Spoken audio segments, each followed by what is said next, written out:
The desert wind carried more than dust through Cinder Hollow that morning. It carried whispers, and whispers in a town this small had teeth sharper than any coyote's. Miriam Ward knew they were watching her again. She could feel their eyes from behind curtained windows as she made her way down the main street, her water bucket swaying with each measured step. The hem of her black dress, she'd worn nothing but black for 2 years now, swept small clouds of dust with each movement. She kept her chin level, her shoulders straight, though the weight of their judgment pressed down heavier than the desert sun. "Morning, Mrs. Henderson," she called softly to the baker's wife, who stood sweeping her storefront. The woman's broom stilled. Mrs. Henderson glanced at her husband through the shop window, then quickly turned her back, resuming her sweeping with renewed vigor. The message was clear as mountain water. Miriam Ward was not to be acknowledged. It hadn't always been this way.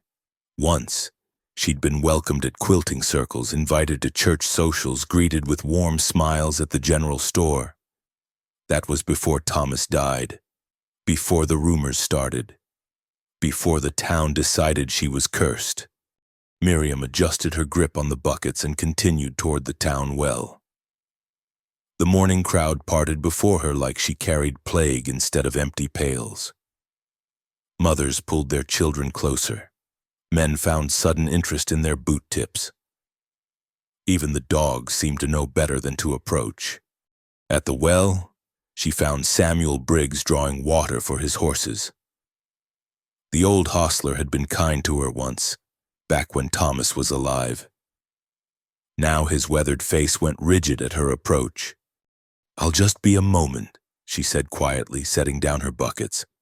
Samuel's jaw worked like he was chewing tobacco, though she knew he'd given up the habit years ago.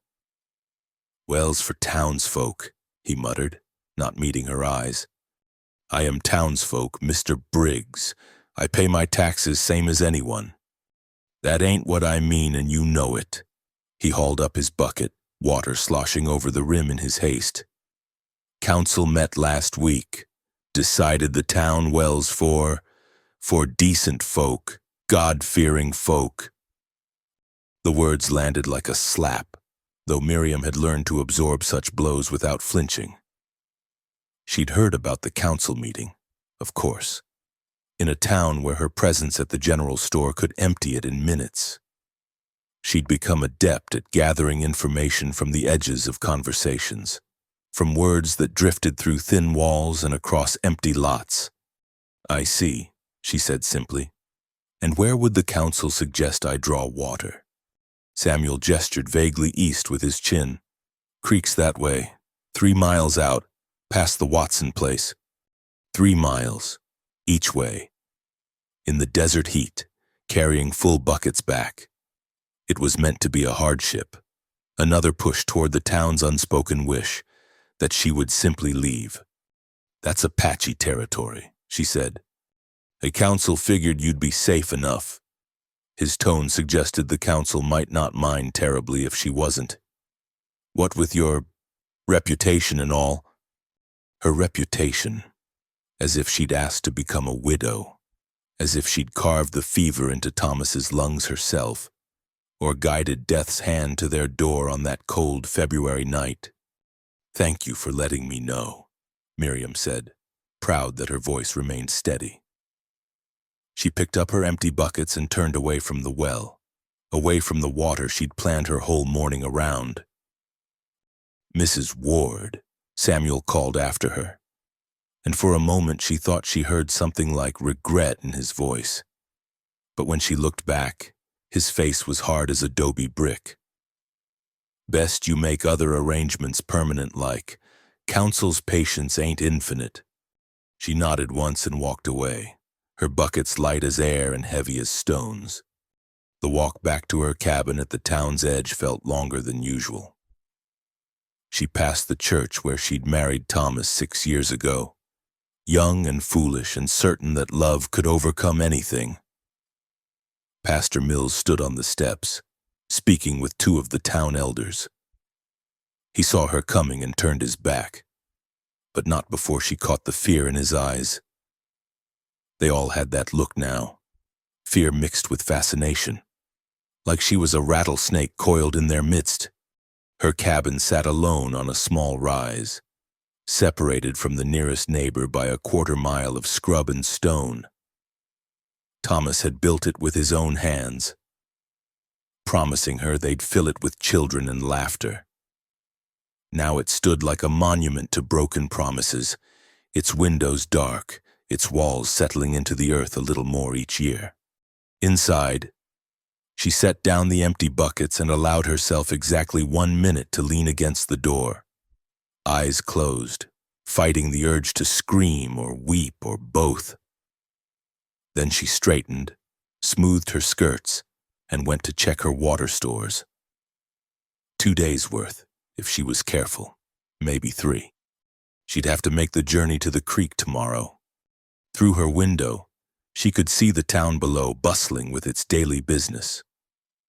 Smoke rose from chimneys, horses moved down the street, people went about their lives, all of it continuing without her, around her, in spite of her.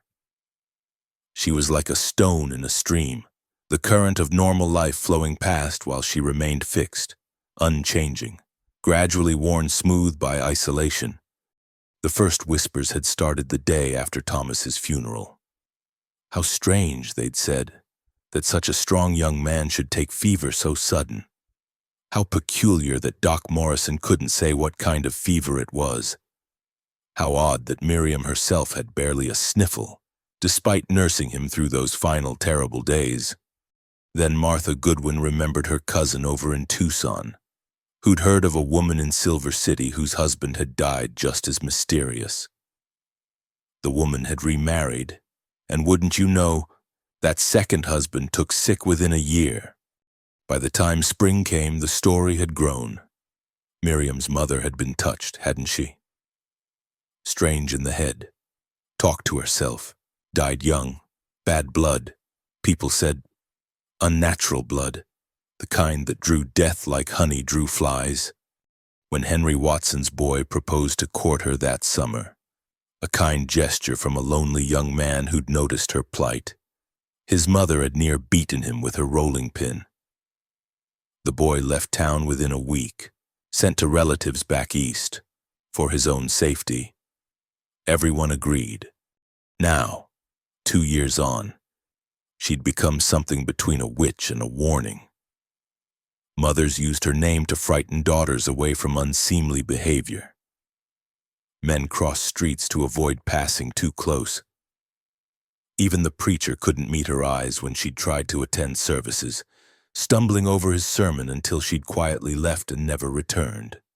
She moved to her small kitchen, taking inventory. Flour enough for another week, beans for 2. The garden helped, though the summer heat had been brutal. She'd need supplies soon, would have to face Charlie Barker at the general store, endure his nervous fumbling as he overcharged her for basics while watching the door, praying no other customers entered while she was there. A movement outside caught her eye, a group of riders moving up the main street, dust clouding around their horses' hooves. Strangers, by the look of them. Cinder Hollow didn't get many visitors, too far from the main trails, too small to offer much in the way of entertainment or comfort. She watched them pass, noting the way they sat their horses, the wear on their clothes, the careful way they scanned the buildings. Hard men, the kind the war had made and the frontier collected. They'd find no welcome in Cinder Hollow either, though for different reasons than her own exile. As the sun climbed higher, she prepared for tomorrow's water run. 6 miles round trip through hostile territory, carrying what she could manage. She'd leave before dawn, hoped to avoid both the Apache and any townfolk who might take exception to her using their creek. Outside, a hawk circled lazy against the bleached sky. She envied its freedom, its ability to simply spread wings and leave. But her roots went too deep here, twisted though they'd become. Thomas lay in the cemetery on the hill. Their dreams lay buried in this land. She couldn't leave any more than she could stop breathing. She would endure. She would make her water runs tend her garden, weather their coldness like she weathered the desert storms. Let them whisper. Let them fear. She knew the truth of Thomas's death, the long hours she'd spent cooling his fever, the prayers she'd worn smooth as river stones. She knew her own heart, knew she'd loved him true and mourned him proper. Tomorrow she would walk to the creek with her buckets and her stubborn pride. Tonight, she would eat her simple supper alone, sleep in her empty bed, and try not to dream of the time when Cinder Hollow had felt like home. The desert wind picked up as evening approached, rattling her windows and doors like something trying to get in. Or perhaps, she thought, like something trying to get out. The morning sun hadn't yet cleared the eastern ridge when Caleb Rourke reined his horse to a stop at the edge of Cinder Hollow. Dust, that's what they called him, though few knew why anymore, studied the town below through eyes narrowed against the growing light. Somewhere down there, among those sun-bleached buildings and suspicious souls, Jake Morrison was hiding, the man who'd sold out their crew to the Pinkertons for a fistful of silver and a promise of amnesty. Dust touched the leather pouch at his belt, feeling the weight of the 3 bullets inside, one for each man Jake's betrayal had cost them. Good men, who deserved better than to die in an ambush outside Prescott. He'd been tracking Jake for 6 months now, following cold trails and whispered rumors across half of Arizona territory. His horse, a rangy black gelding named Sage, snorted and pawed the ground, eager to move after the cool night's rest. Dust patted the animal's neck and clicked his tongue, guiding them down the slope toward town. He'd learned long ago that the best way to find a hiding man was to arrive quiet and watch careful. Let the town show you its secrets before it knew to hide them. The streets were near empty this early, just a few shopkeepers preparing for the day's business. Dust touched his hat brim to an elderly woman sweeping her stoop, noted how her eyes went wide before she scurried inside. His reputation, it seemed, had preceded him. No matter. He wasn't here to make friends. He found the livery stable and left Sage in the care of a nervous boy who kept glancing at the twin colts on Dust's hips.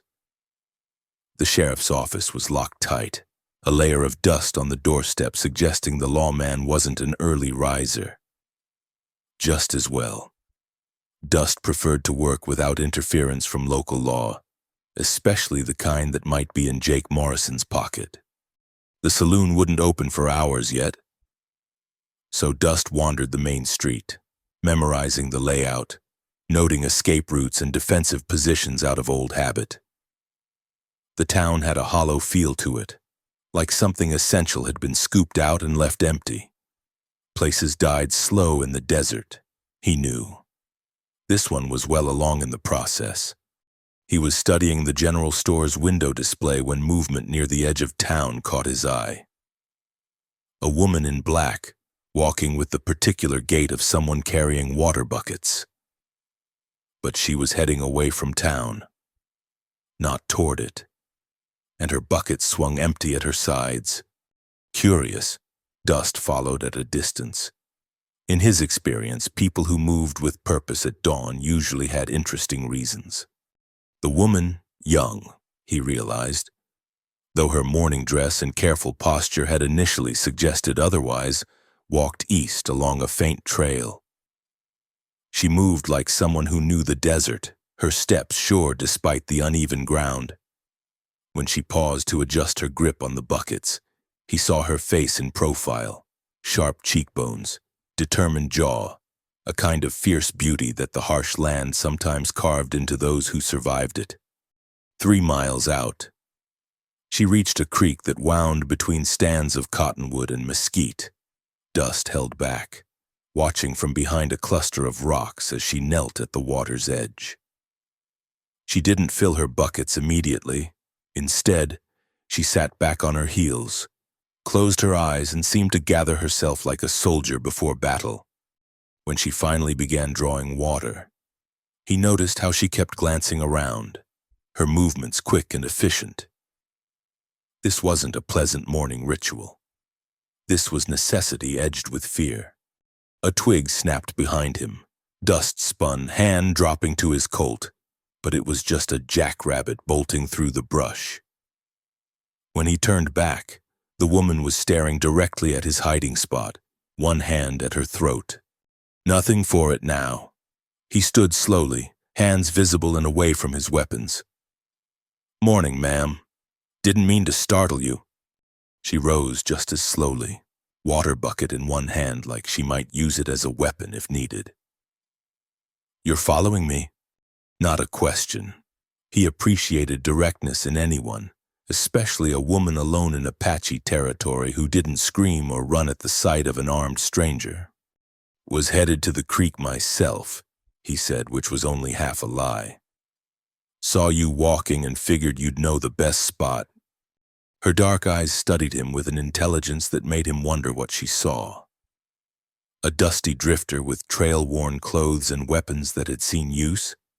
A threat? A possibility? "Town well not to your liking?" she asked finally. "Haven't tried it yet. New in town."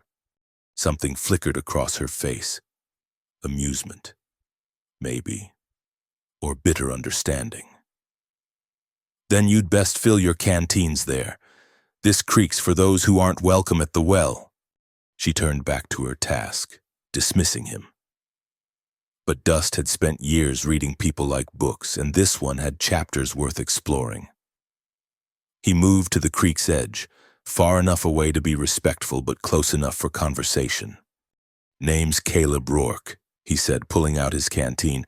"Most call me Dust." She glanced at him sideways. "That's supposed to mean something to me?" "I suppose that depends on what kind of news reaches Cinder Hollow." Bad news mostly." She filled her second bucket. "Movement's economical. Which I guess makes you right at home." He couldn't help but smile. "You always this friendly with strange men at isolated creeks?" "Only the ones who follow me 3 miles from town." She stood, testing the weight of the full buckets. "I'm Miriam Ward. And before you ask, yes, that Miriam Ward, the Black Widow, the cursed woman, the one mothers warn their daughters about. Should I be worried?" She looked at him then, really looked, and he saw depths of pain and steel-hard resolve that made something turn over in his chest. "That depends. Mr. Rourke, are you planning to court me?" "I just water my horse and move on, ma'am. Then you'll probably survive the encounter." She started back toward town, buckets pulling her shoulders into a straight line. Dust watched her go for a moment, then made a decision that would have surprised anyone who knew him. He jogged to catch up. "Let me carry one of those." She stopped so abruptly he nearly ran into her. "What?" "The buckets. Let me help." "Why would you do that?" He considered several answers, discarded them all as either too revealing or too false. "Because it's a long walk and I'm headed that way anyway." She studied him like he was a puzzle missing pieces. "You know what they'll say, what they'll think, seeing us together. And ma'am, I stopped caring what people think about the time they started putting prices on my head." That almost got a smile. Almost. She handed him one bucket without another word, and they walked back toward Cinder Hollow side by side. The sun was well up by the time they reached the edge of town, and their arrival didn't go unnoticed. Curtains twitched. A woman gathering laundry froze mid-reach. 2 men talking outside the barbershop fell silent, tracking their progress with sharp eyes. Miriam's chin rose a fraction higher. Dust recognized the gesture. He'd made it himself walking into towns where his name was known. Pride as armor, defiance as shield. At her cabin, she took the bucket from him with a quiet, thank you that carried more weight than the water. He touched his hat brim and turned to go, then paused. This Jake Morrison, he said casually. He drink much? Her brow furrowed. Who? A fellow I'm looking for. Heard he might be in town. Never heard the name. But then people don't exactly share gossip with me. She hesitated, then added, try the Copper Dollar after sundown. If he drinks, that's where he'll be. Dust nodded his thanks and headed back toward town, aware of her watching from her doorway. He'd learned 2 things of value. Jake wasn't using his real name here, and Miriam Ward was the kind of woman who noticed everything, even from the edges of exile. In town, the morning's business was in full swing, though conversations stuttered and died as he passed. At the general store, he bought supplies and asked idle questions that yielded nothing useful. The proprietor, a nervous man named Barker, seemed more interested in whether Dust had spoken to the Ward woman than in providing information about strangers in town. By afternoon, Dust had made a circuit of Cinder Hollow's establishments, leaving subtle inquiries in his wake. Jake was here. He could feel it like heat before a storm. But the man had burrowed deep, found some hole to hide in among these suspicious folk. As evening approached, Dust positioned himself where he could watch the Copper Dollar's entrance. Men began drifting in as the sun dropped toward the horizon, seeking whiskey's comfort after the day's labor. He memorized faces, gaits, the way each man wore his gun. Then he saw her again, Miriam Ward, walking past the saloon with a basket on her arm, probably heading to or from the general store. A group of women across the street clustered together, whispering behind their hands as she passed. One made a warding gesture. A drunk stumbled out of the saloon and directly into Miriam's path. She tried to step aside, but he grabbed her arm, leering something Dust couldn't hear from his position. He saw her try to pull away, saw the drunk's grip tighten, and was moving before conscious thought engaged. Evening, Dust said pleasantly, suddenly at Miriam's side. The drunk blinked, trying to focus on this new element. Don't believe we've met. Name's Dust. The drunk's face went pale beneath its whiskey flush. His hand dropped from Miriam's arm like she'd turned to hot iron. Dust? Caleb Rourke Dust? The same. The man backed away, stumbled, nearly fell. I didn't. She ain't nothing to... just having words. Words are done now, Dust said, still pleasant, still smiling. The kind of smile that had cleared out saloons from Tombstone to Denver. The drunk fled back into the Copper Dollar. Dust turned to Miriam, found her watching him with that measuring look again. I didn't need rescuing, she said. Didn't rescue you, just introduced myself to a potential friend. He touched his hat. Evening, Mrs. Ward. He walked away before she could respond, but felt her gaze following him. Behind them, the town's whisper mill ground into motion. By morning, everyone would know that the notorious Dust Rourke had taken interest in their pariah widow. Let them talk, he thought. Sometimes the best way to shake hidden fruit from a tree was to give it a good rattle, and if that rattle happened to help a woman who walked 3 miles for water because fear had made her neighbors cruel, well, that was just coincidence, wasn't it? The storm hit Cinder Hollow 3 days after Dust had walked Miriam back from the creek. It rolled in from the north like God's own fury, turning the sky black-green and setting every horse in town to stamping and whinnying. Miriam watched it approach from her porch, noting how the temperature dropped 20 degrees in as many seconds. She'd weathered plenty of desert storms alone, but this one had teeth. The wind came first, slamming into her cabin like a physical thing, rattling windows and sending her carefully tended garden into chaos. Then the rain, Not the gentle blessing the land needed, but a violent torrent that turned the earth to mud in minutes. A piece of her roof peeled back with a sound like tearing paper. Water began streaming through the gap, soaking into the boards Thomas had laid with such care. She grabbed buckets, the same ones she used for her long water walks, and positioned them under the worst leaks. But it was like trying to bail a sinking boat with a thimble. Through the wind's howl, she heard something else, the panicked bleating of her chickens. The coop door had blown open, and her small flock was scattering into the storm. Those birds were her eggs, her occasional meat, her hedge against hunger. Losing them meant losing weeks of meals. She threw on Thomas's old oilcloth coat and plunged into the tempest. The rain hit like cold needles. The wind tried to throw her to the ground. She could barely see 3 feet ahead, but she knew her property by feel and memory. One chicken huddled against the cabin wall. She scooped it up, fought her way to the coop, discovered the door hanging by a single hinge. Need help? She spun around, nearly dropping the chicken. Dust stood there, water streaming from his hat, looking solid as a mountain in the chaos. She hadn't heard him approach. The storm had swallowed all sound but its own voice. "The door," she shouted over the wind. "It needs securing." He nodded, producing rope from somewhere beneath his coat. Together they wrestled the door back into place while rain turned the ground beneath their feet to treacherous mud.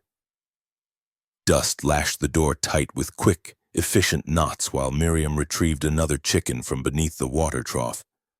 "How many?" he yelled. 6 total. They split up, hunting through the storm for the scattered birds. Miriam found 2 more near the garden fence, their feathers so waterlogged they could barely move. Dust appeared with the last 2, one under each arm, looking like a drowned rat but grinning through the downpour. With the chickens secured, he pointed to her roof.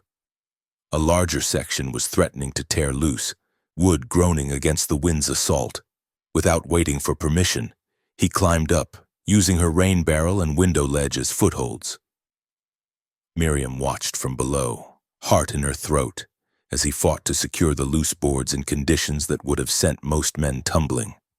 She didn't ask why he was there, how he'd known to come. In the moment, it didn't matter. What mattered was his steady presence, the competent way he handled each crisis, the fact that for the first time in 2 years, she wasn't facing disaster alone. When he climbed down, she gestured him inside. They stood in her kitchen, dripping puddles onto the floor she'd swept that morning.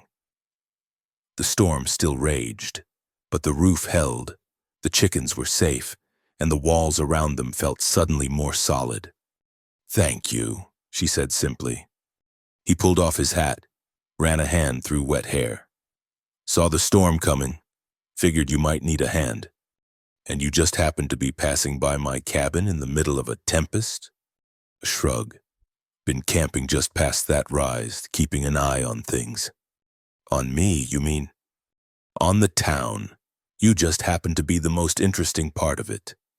She should have been alarmed. A notorious outlaw camping near her property, watching her cabin. Instead, she felt something unknot in her chest, a tension she'd carried so long she'd forgotten it was there. "Coffee?" she offered. "If it's no trouble." She busied herself with the pot, aware of him taking in her small space. Everything neat, everything in its place, but worn thin with use and time. Poor but proud, her mother would have said. Though her mother had said a lot of things, not all of them kind or sane. "Why are you really here?" she asked, setting a cup before him. "And don't tell me it's about this Jake Morrison. A man like you doesn't track someone to a nowhere town and then spend his time fixing a widow's chicken coop." He wrapped his hands around the cup, seeming to consider his words. "Started out that way. Jake's here, somewhere. Using another name, laying low, but then, Then I saw you walking to that creek, saw how this town treats you. Reminded me of something I thought I'd forgotten how to feel. Which is? Anger at injustice. The useful kind, not the burning kind that eats you hollow. He met her eyes. What happened to your husband? The question she'd been asked 100 times, usually with suspicion or morbid curiosity. But Dust asked it straight, like he actually wanted to know. Fever, she said. Came on sudden, middle of winter, 3 days of burning up, coughing blood, then gone. Doc Morrison couldn't explain it, said he'd never seen the like. You nurse him? Every minute. Didn't leave his side. The memory was still sharp enough to cut. He was talking about the future right up until the end, about the children we'd have, the addition he'd build on the cabin. Even sick as he was planning. Then the talk started. She nodded. My mother was troubled. Heard voices. Saw things that weren't there. Died young, talking to angels only she could see. When Thomas died so strange and sudden, people remembered. Started connecting dots that weren't there to connect. Outside, the storm was beginning to exhaust itself, rain softening from a salt to patter. Dust hadn't touched his coffee, just held it like an anchor. He was going to challenge someone, she said suddenly, surprising herself. Thomas, the day before he took sick, he told me he'd discovered something. Something about land deeds, about parcels being bought up through false names. He was going to the federal marshal in Tucson, but he never made it. No. She traced the wood grain of her table, remembering Thomas's earnest face, his determination to do right. I tried to tell people after, but a grieving widow talking about conspiracies with my mother's blood in my veins might as well have painted witch on my forehead. Who was he going to accuse? He didn't say, said it was safer if I didn't know. She laughed, bitter as alkali water. Safe, as if ignorance protected me from anything but the truth. Dust stood abruptly, moving to her window. The gesture reminded her of Thomas, the way he'd pace when working through a problem. You're Judge Cray, he said finally. He been here long? He came about 5 years ago and brought money, bought respect. On why? A pattern I've seen before. Man establishes himself in a small town, becomes indispensable. Meanwhile, he's running schemes underneath, using his position to cover the tracks. You think Thomas found out something about Judge Cray? I think your husband was a brave man who stumbled onto something bigger than he realized. Dust turned from the window. And I think his fever was mighty convenient timing. The words hung between them like a blade. Miriam had suspected, had wondered in the dark hours when sleep wouldn't come. But hearing it spoken aloud made it real in a way that stole her breath. Poison, she whispered. There are ways, things that mimic fever, leave no trace, especially if the local doctor is inclined not to look too close. Doc Morrison is a good man. Good men can be frightened men, or bought men, or men who choose not to see what would upset the order of things. She stood too, needing to move, to do something with the fury building in her chest. All this time, she'd borne their whispers, their cruel speculation, while Thomas's real killer walked free. Worse, prospered. Sat in judgment over others while the man he'd murdered lay in unhallowed ground. I have his papers, she heard herself say. Thomas's, his notes from that last week. I couldn't bear to read them after, but I kept them. Dust's eyes sharpened. Where? She went to the bedroom, pulled out the small wooden box from beneath the bed. Inside, wrapped in oilcloth, were Thomas's final effects, his watch, his wedding ring, and a leather portfolio stuffed with papers. They spread them on the kitchen table. Most were routine, supply lists, correspondence about cattle prices. But toward the back, Thomas's usually neat handwriting grew hurried, agitated. "Look at this," Dust pointed to a rough map. "These parcels here, all along Willow Creek. Good water, good grazing, all bought up in the last 3 years. The drought drove a lot of folks out," Miriam said. "Families that had been here since before the war. A convenient drought. And look who bought them, different names. But see how the handwriting on these deed transfers is all the same." She leaned closer.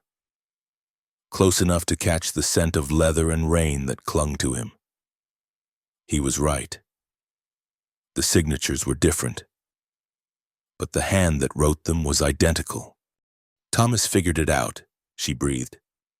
"Someone was forcing people out, then buying their land through false names. Building an empire invisible, smart if you're patient, criminal if you're caught." Dust gathered the papers carefully. "This is evidence. Not enough to hang a man, but enough to start an investigation. After 2 years, who would listen? The right people presented the right way." He looked at her steadily. "But it won't be safe. If they killed Thomas just for suspecting, what do you think they'll do when they realize you have proof?" "I've been living on borrowed time since the day they decided I was cursed," Miriam said. "At least now I know why." The storm had passed, leaving the desert washed clean and gleaming. Through her window, she could see stars beginning to pierce the clearing sky. Dust packed the papers back in their oilcloth, his movements careful as a man handling explosives. "I'll keep watch tonight," he said. "Tomorrow we figure out our next move." "Our?" He smiled then, the first real smile she'd seen from him. It transformed his face, revealed the younger man beneath the trail dust and reputation.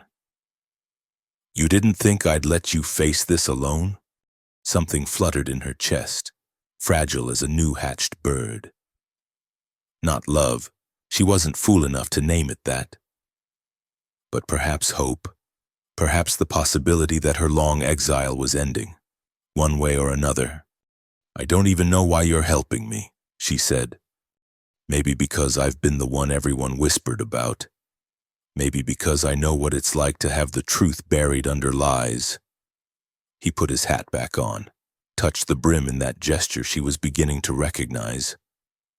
Or maybe because a woman who walks 6 miles for water rather than bow to injustice is the kind of person worth helping. After he left, promising to return at first light. Miriam sat in her kitchen watching the last drops of rain slide down her window. For 2 years, she'd been a ghost in her own life, haunting the edges of the town that had condemned her. Now, with Thomas's papers spread before her and an unlikely ally camped nearby, she felt suddenly, fiercely alive. Let them whisper about the widow and the outlaw. Let them spin their stories about curses and death. She had truth on her side now, and a gunman who fixed chicken coops in storms. It wasn't justice yet, but for the first time since Thomas died, she could see its shape on the horizon, as real and solid as the mountains that ringed Cinder Hollow. Tomorrow, she thought. Tomorrow we begin to dig up what they buried. The first sign of escalation came 3 nights after the storm. Miriam woke to the acrid smell of smoke and the sound of her chickens raising unholy commotion. She flew from bed, not bothering with shoes or wrapper, and burst onto her porch to see her garden ablaze. The flames weren't natural. They burned too even, too deliberate, following the exact borders of her vegetable plots. Someone had poured kerosene along her fence line and set it alight, turning weeks of patient cultivation into a wall of fire. She grabbed buckets, ran to her rain barrels, began the futile process of trying to douse flames that had already consumed half her corn crop. The heat seared her face, smoke stung her eyes, but she kept moving, kept fighting, even as she knew it was hopeless. Then Dust was there, appearing from the darkness like he'd been born from it. He didn't waste time on words. Just grabbed a shovel and began throwing dirt on the flames, creating a fire break to keep them from spreading to her cabin. Together they fought the blaze, their shadows dancing grotesque against the wall of fire.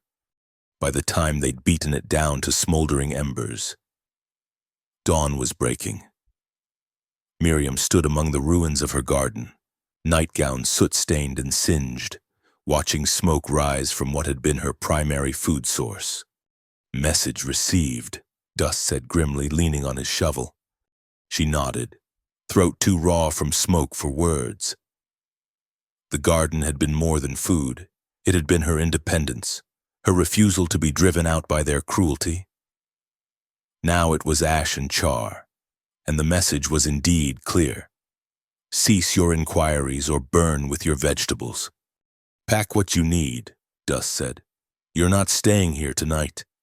She turned on him, finding her voice. "This is my home. I won't be driven out by cowards who strike in darkness." Not driven out, strategic retreat. He gestured at the smoldering remains. "Next time it might not be the garden. Where would I go? Who in this town would shelter the cursed widow? My camp, just for a few nights until we can—" "No." The word came out harder than she intended. "I appreciate your help, Mr. Rourke, but I won't give them the satisfaction of seeing me run, and I certainly won't give them fresh gossip about where I spent my nights." He studied her for a long moment, then nodded. "Stubborn as a desert mule. Flattery will get you nowhere." Despite everything, he smiled. "All right, but I'm moving my camp closer. And you're going to start keeping that shotgun by your bed instead of in the corner." She didn't argue. The time for maintaining complete independence had passed when they'd brought fire to her door. The next attack came 2 days later. Subtler but more vicious. Miriam went to draw water from her rain barrels and found them befouled, dead rats floating in what had been her clean water supply. The message was clear. "We can poison what you drink as easily as we burned what you eat." She said nothing to anyone, simply dragged the barrels away from the cabin and dumped them. But Dust seemed to see everything. And that night he left 2 large canteens of fresh water on her porch. Judge Amos Cray finally showed his hand the following Sunday. Miriam had ventured into town for supplies, steeling herself for the usual cold shoulders and hurried exits. But this time, Cray himself stood outside the general store, flanked by 2 men she recognized as regulators. Hired guns who kept order according to Cray's definition of the term. Mrs. Ward. Cray tipped his hat with mocking courtesy. He was a handsome man in the way a snake could be called sleek, all smooth surfaces hiding poison beneath. "I heard about your recent misfortunes. Such a shame about your garden." "Accidents happen," she said evenly, trying to step around him. He shifted to block her path. "Indeed they do. Why, just last week, that traveling peddler had an accident, fell off his wagon, broke his neck. Tragic. He'd been asking all sorts of questions around town, too. Questions about old land deals, previous owners, made folks uncomfortable." Ice formed in her stomach. She'd spoken to that peddler, shared tea with him, carefully probed about whether he'd carry a letter to the federal marshal for her. Then there was that incident last year. Cray continued, voice conversational. The Barnes family decided to contest their foreclosure. Their well went bad overnight. Livestock started dying. They left so quick, they barely packed. His pale eyes fixed on hers. "Desert's a dangerous place for those who don't know their place in the natural order." "Is that a threat, Judge?" "Threat?" He pressed a hand to his chest in false shock. "My dear woman, I'm simply observing how unfortunate things happen to those who disturb the peace of our community. Why, Even that ruffian who's been sniffing around you could meet with misfortune. Outlaws lead such dangerous lives.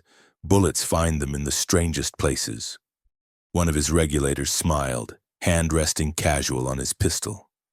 I appreciate your concern, Miriam said, proud. Her voice stayed steady. I'll be sure to pass along your regards to Mr. Rourke. Cray's mask slipped for just a moment, revealing something ugly beneath. You do that, and while you're at it, you might consider your own position. A woman alone, no family, no friends, tragic history of loss. Why? If something happened to you, who would even investigate? Who would care? I would. The voice came from behind Miriam, low and dangerous. She didn't need to turn to know Dust stood there, had probably been watching the entire exchange. Mr. Rourke, Cray recovered quickly. I was just expressing concern for Mrs. Ward's safety. Generous of you. Dust moved to Miriam's side, and she noticed how the regulators' hands tightened on their weapons. Of course, anyone who might threaten Mrs. Ward's safety should know I take such things personal. Real personal. The street had gone quiet. Townsfolk who'd been going about their business found reasons to duck into shops or alleys. Even the dogs seemed to sense the tension, slinking away with tails low. Are you threatening officers of the law? Cray asked silkily. Just observing how unfortunate things happen. Dust echoed Cray's earlier words.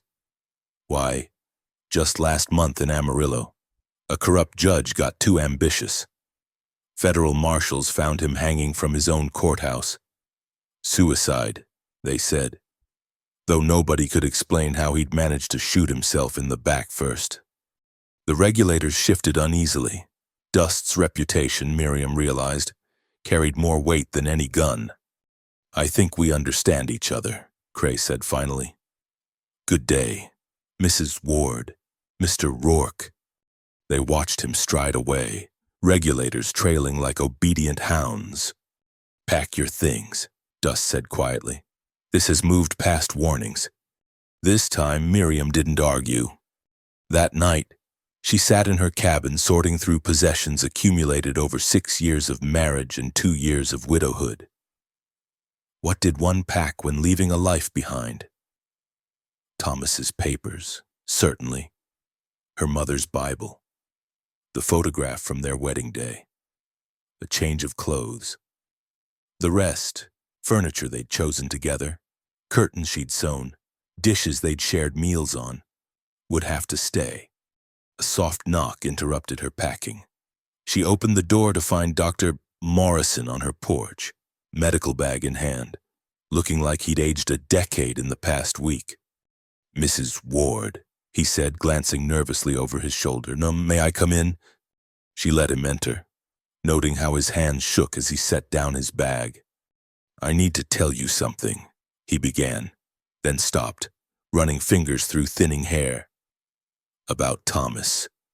About the night he died. Miriam's heart began to pound. Go on. I knew something was wrong. The symptoms didn't match any fever I'd seen. But Judge Cray, Morrison's voice cracked. He said it would be better for everyone if I didn't look too close. Said you were young. You'd remarry. Move on. Said stirring up questions would only hurt you more. You knew? The words came out as a whisper. I suspected, but I was a coward.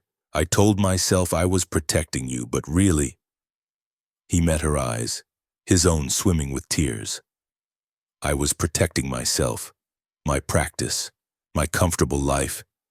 Miriam sank into a chair, legs suddenly unable to hold her.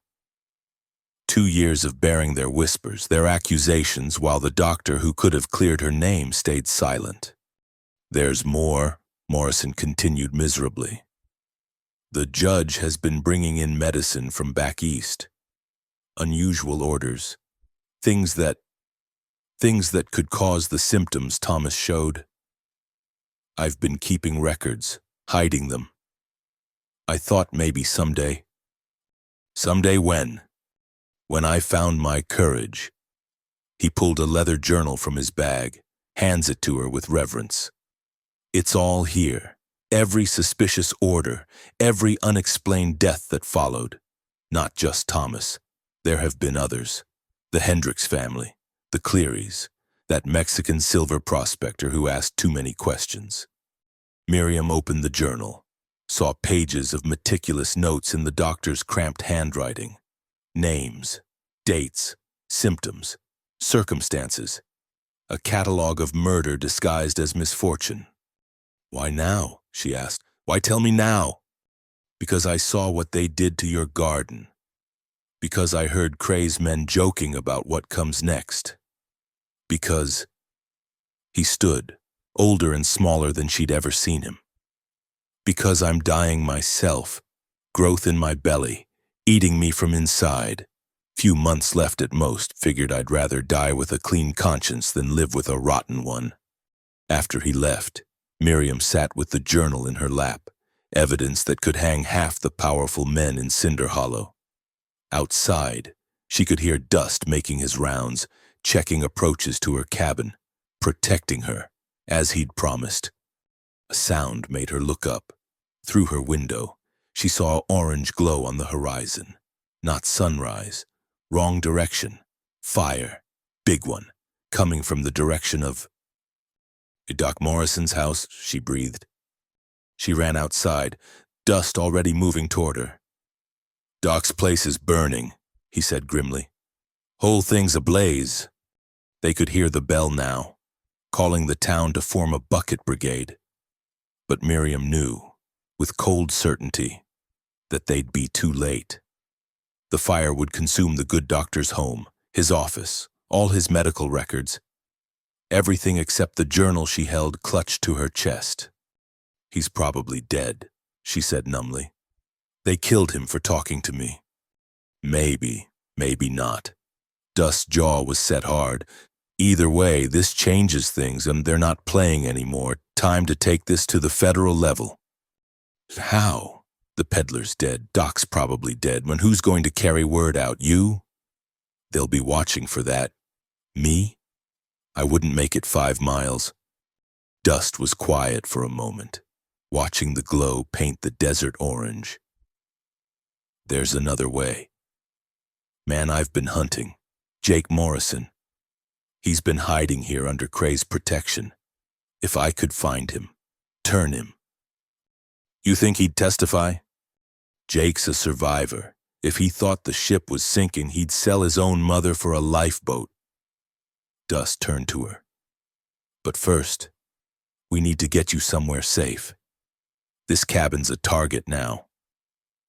As if to underscore his words, a shot rang out, shattering her kitchen window. They dropped to the ground as more bullets peppered the cabin walls. "A back door," Dust hissed, already moving. "Stay low!" They crawled through the cabin as windows exploded above them. Miriam grabbed her packed bag and Thomas's papers, the doctor's journal, everything that mattered in a canvas sack. Outside, Dust's horse waited, dancing nervously as bullets whined overhead. He lifted her into the saddle, swung up behind her, and spurred the animal into the darkness.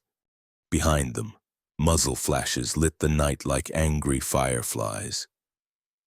But Dust knew the desert like the back of his hand, and his horse was sure-footed even in darkness.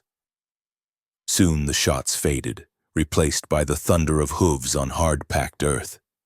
"Where are we going?" Miriam asked, clutching the precious documents. "Only place in town they won't follow immediately," Dust replied, guiding the horse down a treacherous slope. Church.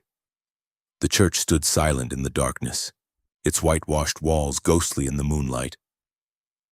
Dust helped Miriam down from the horse, scanning the shadows for movement. The shooting had stopped, but that only meant their pursuers were regrouping, planning. "Pastor Mills won't shelter us," Miriam said quietly. "He's terrified of Cray." "Not asking him to." Dust led the horse around back, to the small stable where the pastor kept his old mule. Sometimes scared men find courage when faced with evil they can't ignore. They entered through the vestry door, Dust picking the simple lock with practiced ease. Inside, the church smelled of beeswax and old hymn books, a peaceful contrast to the violence they'd fled. "We light the candles," Dust instructed, moving to barricade the doors. "All of them. Make it obvious we're here." Miriam understood. They weren't hiding. They were making a stand in the one place even Cray might hesitate to violate. As she lit candle after candle, the sanctuary began to glow, sending light spilling from the windows like a beacon. Within an hour, they heard horses outside. Dust positioned himself by a window, rifle ready, while Miriam sat in the front pew with the documents spread before her on the communion table. If they were going to die tonight, it would be with the truth laid bare in God's own house. The door rattled. "Open up!" Sheriff Wallace's voice, thin with nerves. "In the name of the law." "The church's sanctuary," Miriam called back, surprised by the steadiness of her own voice. "Has been since medieval times. Even outlaws can claim it." "You're harboring a wanted man." "I'm sitting in a pew with evidence of murder," she replied. "Would you like to come in and see it, Sheriff? Or would Judge Cray prefer you burn the church with us inside?" Silence. Then footsteps on the porch, multiple sets. Through the window, Dust counted shadows. 8 men, he murmured. Maybe 9. The front door opened slowly, and Pastor Mills entered, looking haggard. Behind him came Sheriff Wallace, Judge Cray, and 3 armed regulators. The pastor's eyes widened at the sight of the sanctuary ablaze with candles, at Miriam sitting calm as a Madonna with papers spread before her. "What is the meaning of this?" Cray demanded, though his eyes had already found the documents. "Justice," Miriam said simply. "Or the beginning of it." She lifted Doc Morrison's journal. The good doctor left quite detailed notes. Every suspicious death, every poison ordered from back east, every person who asked inconvenient questions and died of convenient fever. "The ravings of a sick man," Cray said dismissively, but sweat beaded on his forehead. "Perhaps, but combined with my husband's land records, showing the systematic theft of property through forged deeds." She touched Thomas's papers. "And statements from townsfolk who've been threatened, burned out, poisoned out. I think a federal judge might find it very interesting." "You have no witness," Cray said. "No one to corroborate?" "She has me." The voice came from the back of the church. Everyone turned to see a slight man emerge from the shadows of the confessional. Jake Morrison. Dust recognized him instantly, though he'd lost weight, aged years in the months since Prescott. "Jake," Dust said softly, rifle shifting slightly. "Caleb," Jake moved forward slowly, hands visible and empty. "Been expecting you." "This is not the place," Cray began. "Shut up, Amos." Jake's voice held exhaustion deeper than any mine. "I'm done running, done hiding, done watching you kill decent folk for profit." He looked at Dust. "You want me for Prescott? Fine. But first, I'm going to talk about everything and about how Cray hired me to forge those deeds, about how he had me poison Thomas Ward's whiskey, about every murder disguised as misfortune in this godforsaken town." "You're dead," one of the regulators growled, hand dropping to his gun. Dust's rifle swung toward him. "Draw that iron in a church and you'll meet your maker before Jake does." "Enough."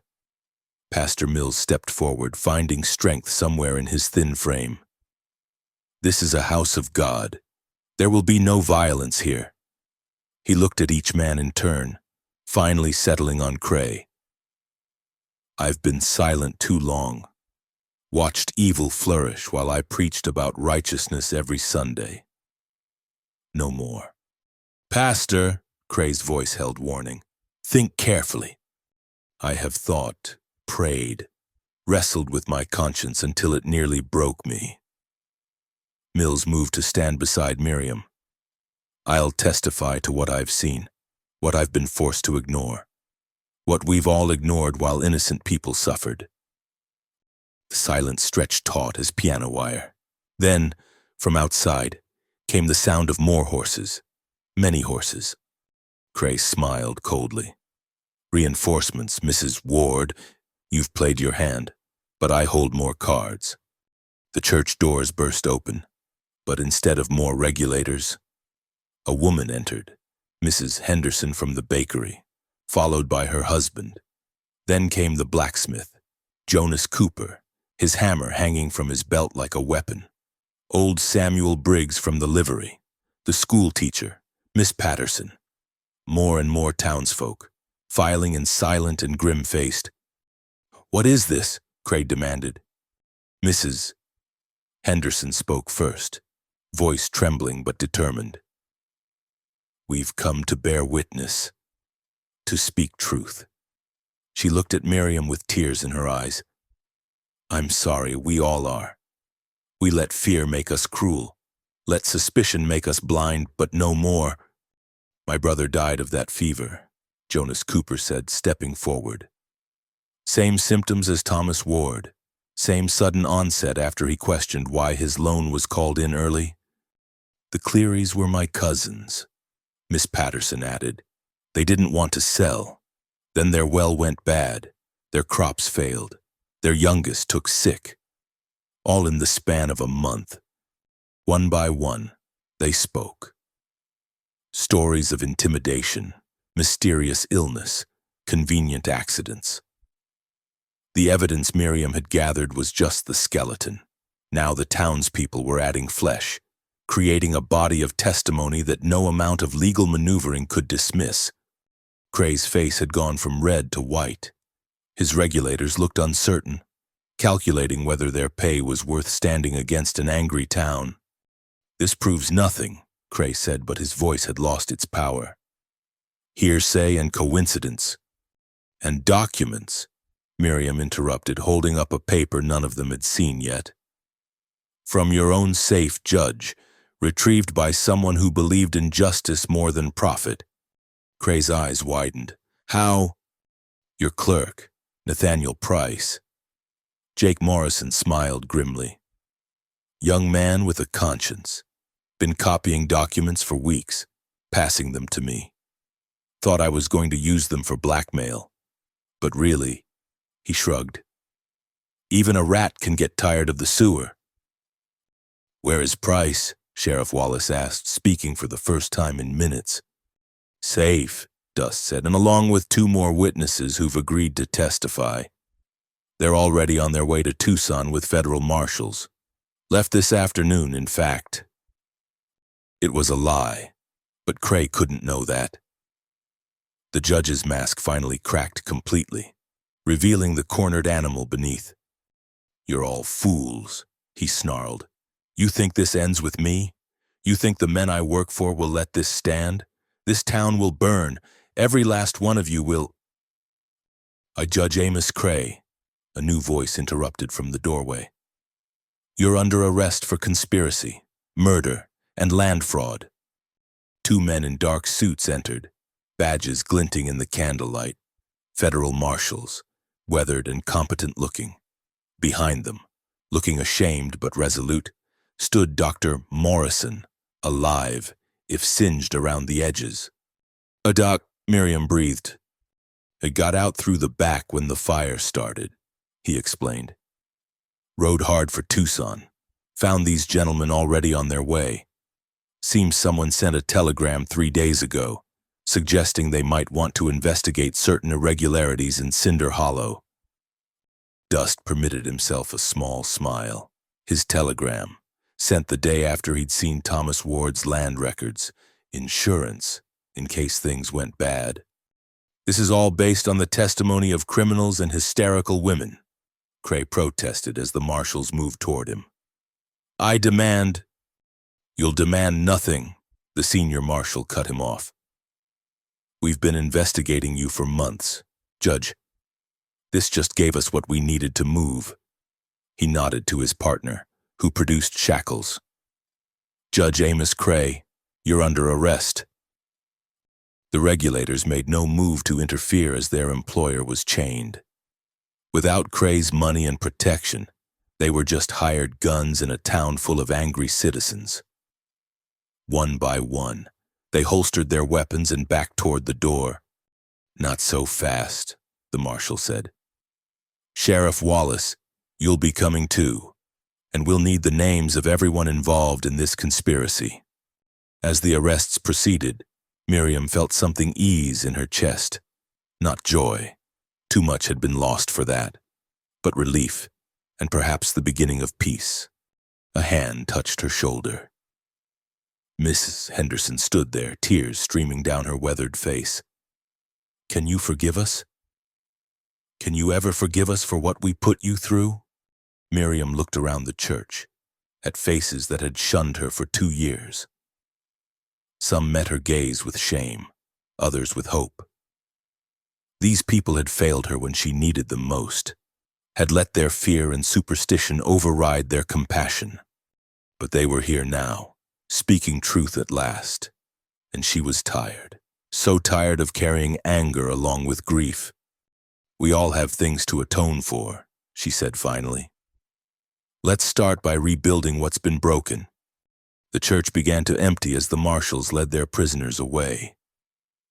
Jake Morrison paused beside Dust, resignation clear in his face. "You taking me in?" Dust studied his former partner, seeing the weight of choices that had led them both to this moment. That was the plan. And now. Dust glanced at Miriam, who watched with those dark, knowing eyes. "Now I'm thinking the world has enough broken things without me adding to them."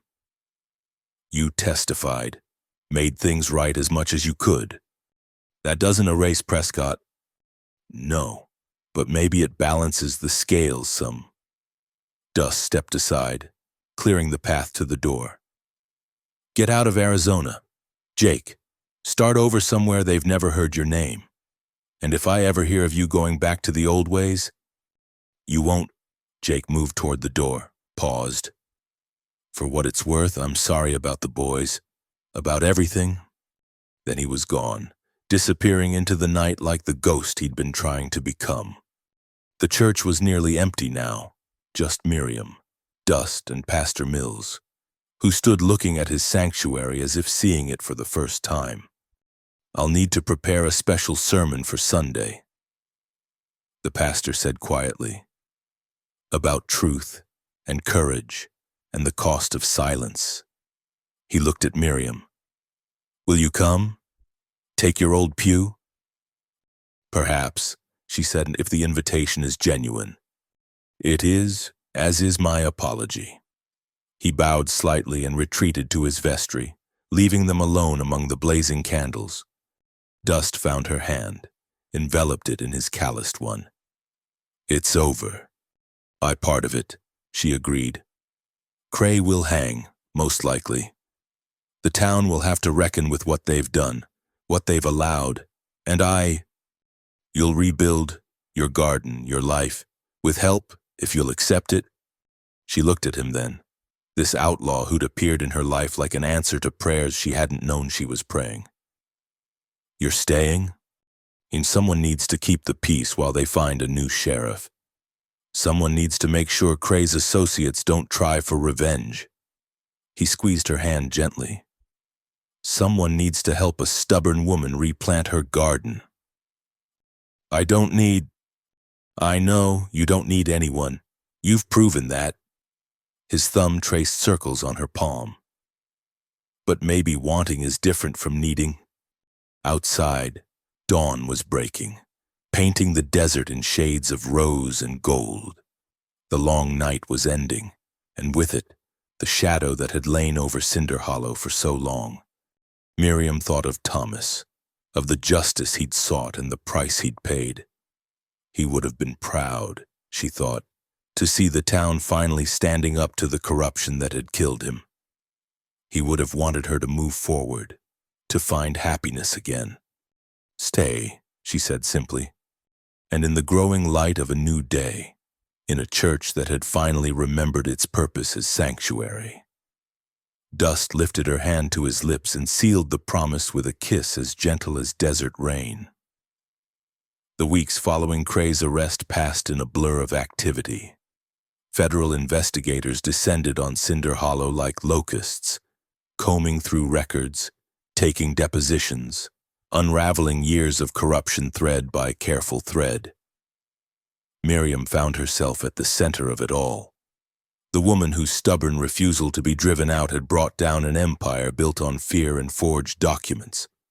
Dust had taken temporary lodging at the boarding house, but he spent most days at her cabin, helping rebuild what violence had destroyed. Her garden slowly took shape again. New fence posts, fresh-turned earth, seedlings donated by townspeople eager to make amends. He worked with the same quiet competence he'd shown that night in the storm, hands gentle with growing things despite their familiarity with guns. "You ever think about it?" Miriam asked one afternoon, watching him repair her chicken coop. "Setting down roots instead of drifting?" He paused, hammer in hand, considering. "Thought about it plenty. Never found reason enough to stop moving." He met her eyes. Until now, they were careful. Those first weeks. The town watched them with curiosity and lingering suspicion. The widow and the outlaw, drawn together by circumstances that would make a sensational dime novel. But Miriam had learned to live without the town's approval, and Dust had never sought it. They worked side by side, ate simple meals together, and slowly built something that had nothing to do with the violence that had brought them together. It was Jonas Cooper who brought the first real breakthrough. The blacksmith appeared at Miriam's door one evening, hat in hand, looking uncomfortable as a cat in water. "Mrs. Ward," he began, then stopped, started again. "I've got something you need to see, something I should have shown years ago." He produced a leather portfolio, worn and water-stained. "Found this in my brother's effects after he died. Didn't make sense then, but now..." Inside were surveyor's maps, certificates of claim, detailed notes in a precise hand. Miriam recognized some of the properties, all along Willow Creek, the best water in 50 miles. But the claims predated Cray's arrival by years. "These are the original Spanish land grants," she breathed, "before the Treaty of Guadalupe Hidalgo. My brother was trying to prove the Mexican family still had legal claim." Jonas explained that all Cray's purchases were invalid because the sellers never had true title to begin with. Dust whistled low. "This changes everything. Every acre Cray bought, every family he drove out, all of it illegal from the start. We need to get this to the federal prosecutor," Miriam said, already moving. "If we can prove the original claims are still valid, the families he cheated could get their land back." Jonas finished. "It's why I think my brother died. He was getting too close to the truth." They rode to town that night, documents carefully wrapped against the desert dust. The federal prosecutor, a sharp-eyed man named Fitzgerald, nearly danced with joy when he saw what they'd brought. "This is it," he said, spreading the maps across his desk. "The keystone that brings it all down. Not just Cray, the whole network of speculators and thieves he was working with, but Cray still had friends, and desperate men take desperate measures." The first attempt came 3 nights later. A fire arrow through Miriam's bedroom window that would have burned her alive if Dust hadn't been keeping watch. He doused the flames and pursued the archer, but the man knew the desert and vanished like smoke. "They're getting scared," Dust said, examining the arrow by lamplight. "Scared people make mistakes." The second attempt was more subtle. Miriam went to saddle her horse and found the cinch nearly cut through. One good jolt and she'd have been thrown, maybe trampled.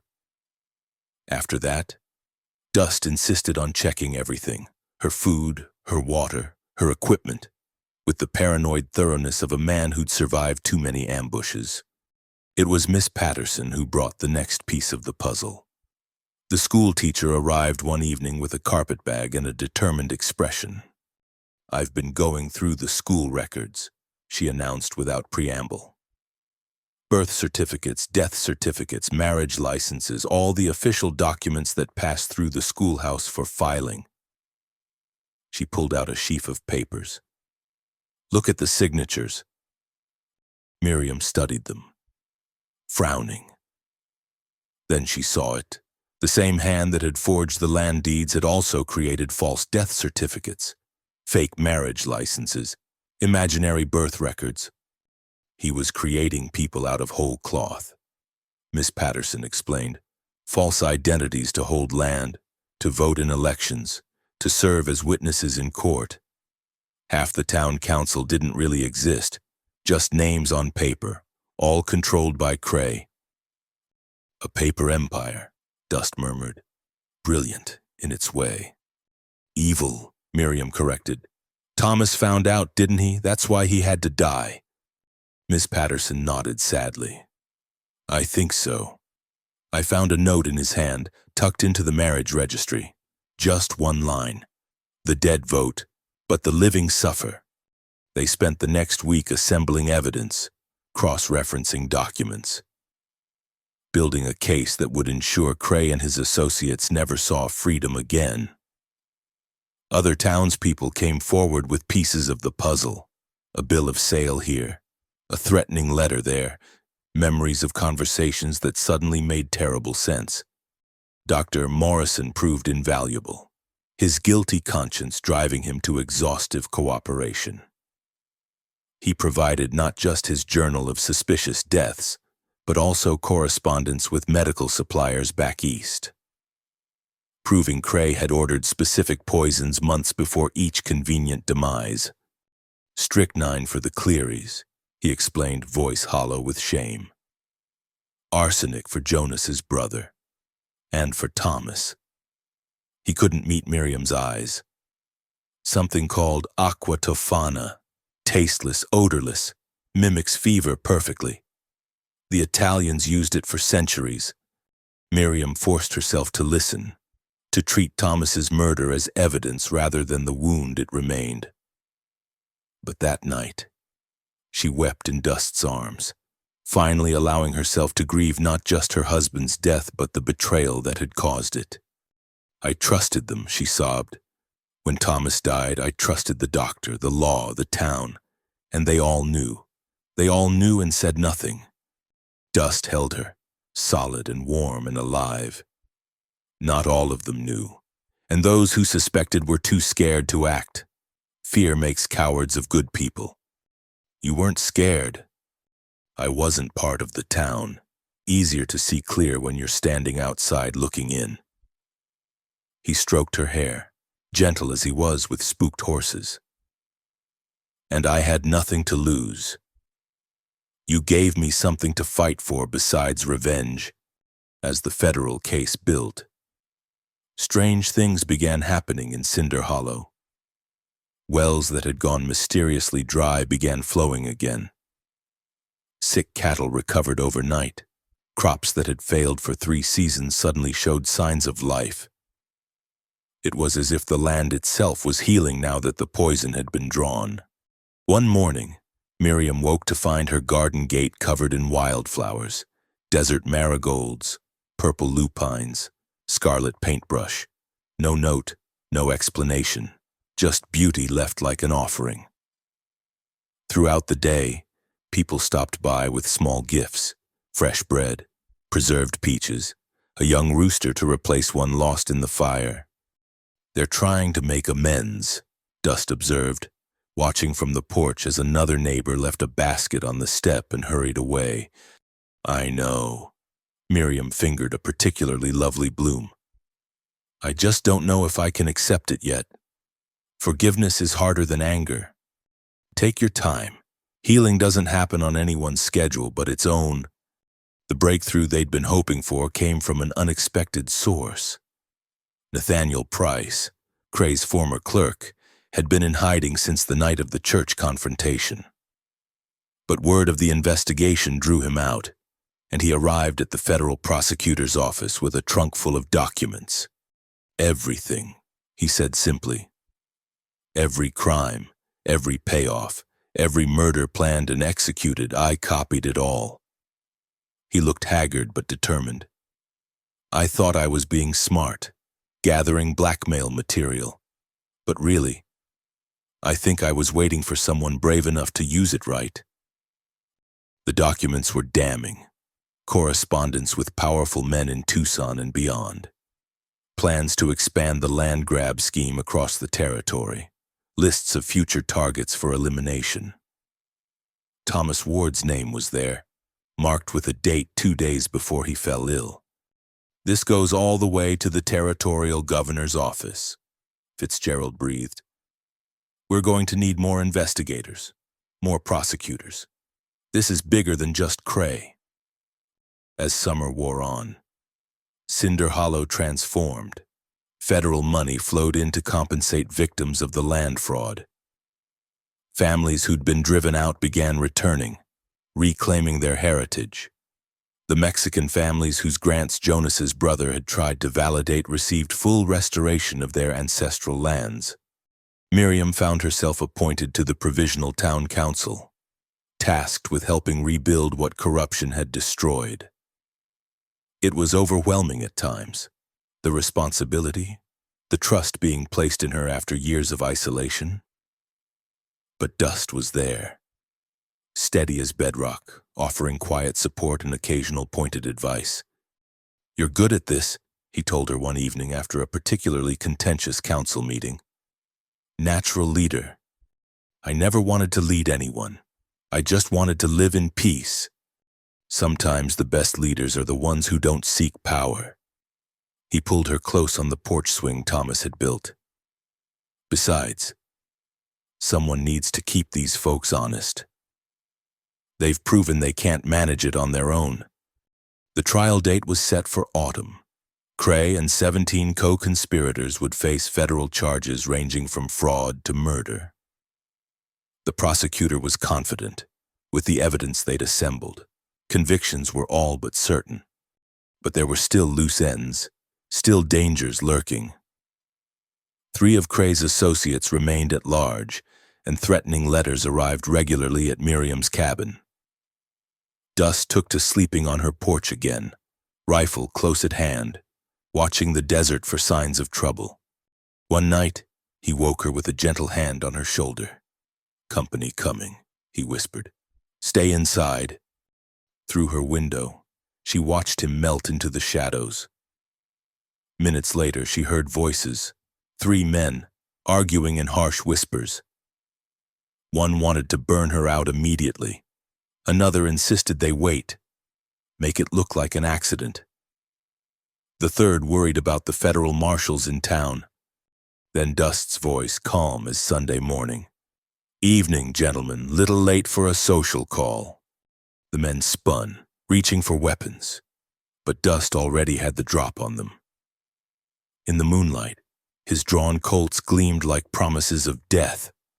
Here's what's going to happen, he continued conversationally.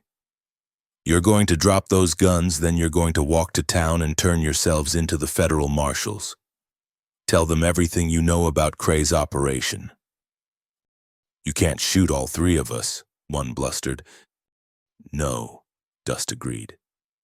But I can shoot 2 for certain, and the third will have to explain to the marshals why he's covered in his partner's blood. Want to draw straws for who lives? They broke, as he'd known they would.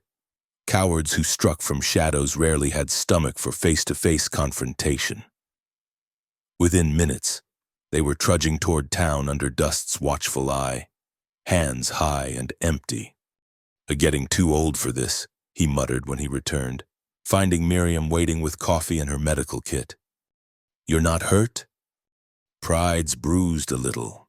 Time was I'd have heard them coming 5 minutes sooner. He accepted the coffee gratefully. Might be time to think about that settling down we discussed. Miriam studied him over her own cup. What would a settled dust rork look like? Don't know. Never tried it. He was quiet for a moment. Could learn, though, if I had reason, and if the town could accept a former outlaw as a permanent resident. They accepted their pariah widow as a council member. Miracles happen. He set down his cup, took her hands. I'm not Thomas. Miriam. Can't offer you the same kind of life he would have. I'm not asking you to be Thomas. She squeezed his hands, feeling the calluses and scars of a hard life. I'm asking you to be yourself, to stay, to help me build something new from the ashes of what was. He kissed her then, gentle but thorough, and she tasted promise in it. Not a replacement for what she'd lost, but something entirely new. Something forged in fire and tested by truth, strong enough to weather whatever storms might come. When they finally pulled apart, dawn was breaking over the desert, painting the world in shades of gold and possibility. In the distance, Cinder Hollow was waking up, smoke rising from chimneys, roosters announcing the new day.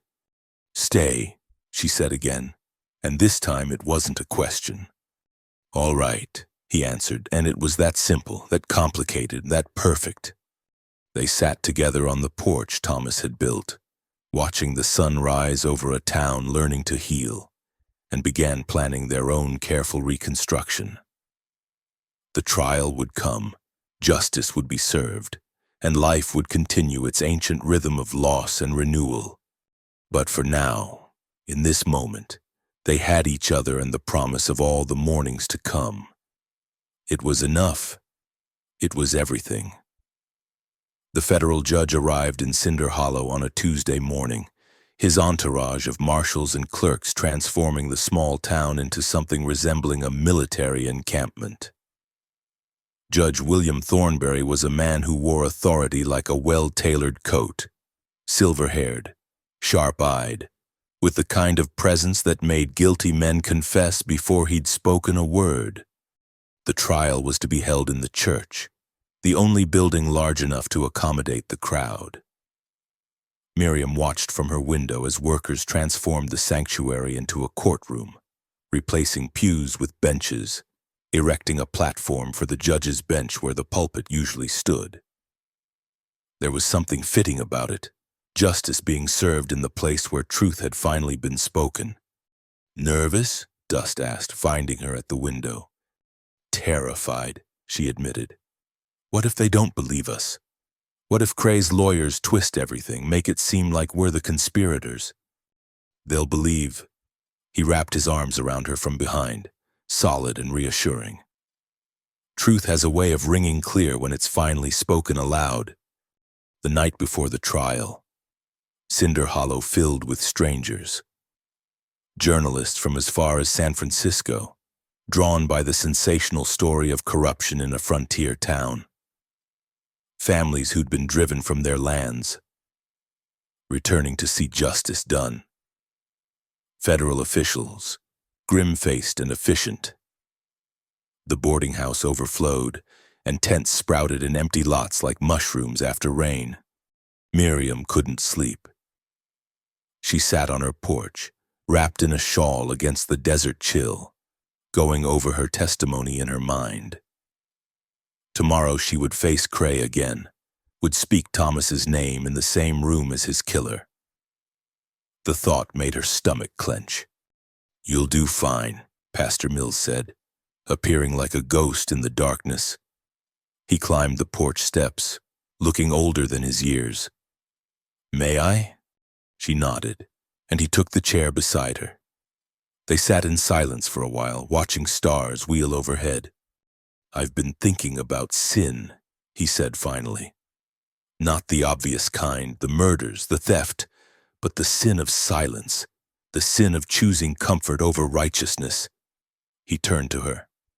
I failed you, Miriam, failed Thomas, failed God. Truth be told, I knew something was wrong, but I chose not to see. You spoke up in the end, she said quietly. Too late for Thomas, too late for all the others.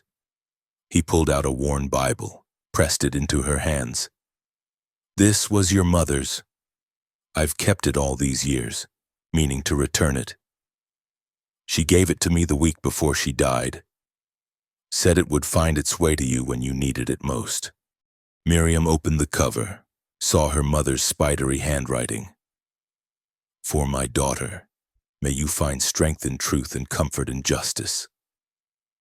Pressed between the pages were wildflowers, dried but still holding their color. She wasn't as troubled as people thought. Pastor Mills continued. "Different, yes. She saw things others missed, spoke truths that made folks uncomfortable. But mad? No, just unconstrained by the fear that keeps most of us silent. Like mother, like daughter," Miriam murmured, tracing the pressed flowers. "Indeed, and thank God for it." The trial began at 9 sharp the next morning. The church was packed to bursting, every seat filled, people standing along the walls. Miriam sat in the front row with the other primary witnesses. Dust beside her, his presence a steady anchor in the sea of faces. Judge Cray was brought in shackled, but he still carried himself like a man in charge. His expensive suit was immaculate, his gray beard neatly trimmed. He surveyed the crowd with cool disdain, his gaze lingering on Miriam with something that might have been amusement. The prosecutor, Fitzgerald, opened with a map of the territory, marking each fraudulent land grab with a red pin. By the time he finished, the map looked like it was bleeding. "This was not mere theft," he declared. "This was the systematic destruction of a community, orchestrated by a man who perverted the very law he swore to uphold. And when good people tried to stop him, people like Thomas Ward, he had them murdered." Cray's lawyer, a smooth talker from Tucson named Pemberton, painted a different picture. His client was a visionary, trying to bring prosperity to a dying town. The land deals were legitimate business transactions. The deaths were unfortunate coincidences. Nothing more. "My client is being scapegoated," Pemberton proclaimed, "by a bitter widow and a notorious outlaw with their own agenda." The first days were devoted to the land fraud, witness after witness detailing how they'd been driven from their homes. The Mexican families testified through an interpreter, their dignity undiminished by years of exile. Jonas Cooper brought his brother's maps, explaining the original Spanish grants in detail that made Pemberton sweat through his fancy shirt. But it was when they turned to the murders that the room went electric. Dr. Morrison took the stand, looking like he'd aged a decade since summer. In a voice barely above a whisper, he detailed each suspicious death, each poison ordered, each time he'd been pressured to look the other way. "I became a doctor to save lives," he said, tears streaming down his face. "Instead, I became an accomplice to murder." Pemberton tried to paint him as a senile old man, confused and guilt-ridden over natural deaths he couldn't prevent. But Morrison had brought his medical texts, showed the court exactly how each poison worked, how the symptoms matched what he'd observed. By the time he stepped down, even Cray's hired supporters looked shaken. Then came Miriam's turn. She rose on unsteady legs, placed her hand on the Bible, her mother's Bible, and swore to tell the truth. The courtroom fell silent as she began to speak. She told them about Thomas, about the man he'd been and the future they'd planned. She spoke of his discovery of the land fraud, his determination to see justice done. She described his final days, the sudden fever, the delirium, the way he'd gripped her hand and whispered about the children they'd never have. "He knew," she said, looking directly at Cray. "In those last hours, I think he knew he'd been poisoned. He kept saying he was sorry, that he should have been more careful. He died blaming himself for trusting the law."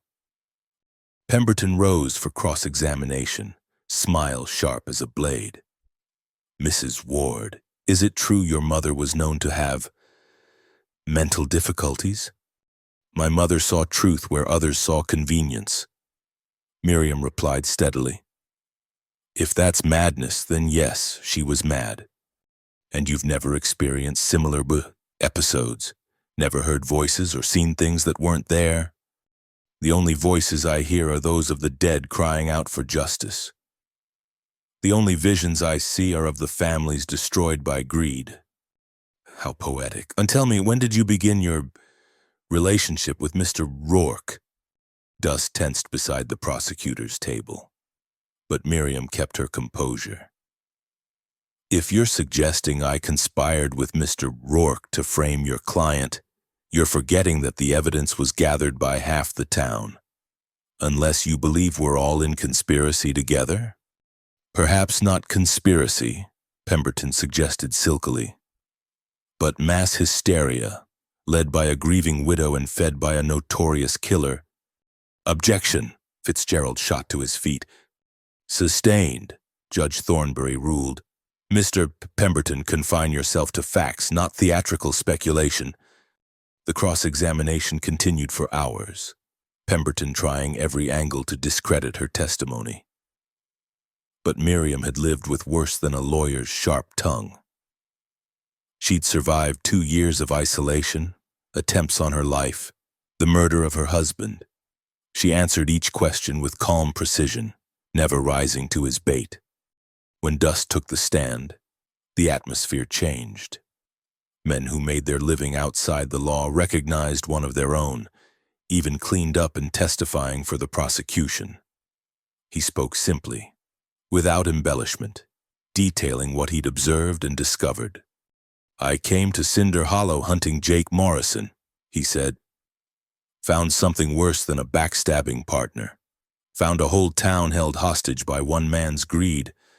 And you decided to play hero? Pemberton sneered. The notorious Dust Rourke, suddenly converted to law and order? Decided to stand with someone who stood alone, Dust corrected. Seen enough innocent blood spilled to know it when it's about to happen again. The moment everyone had been waiting for came when Jake Morrison himself took the stand. Cray's face went white when his former accomplice walked in, flanked by federal marshals.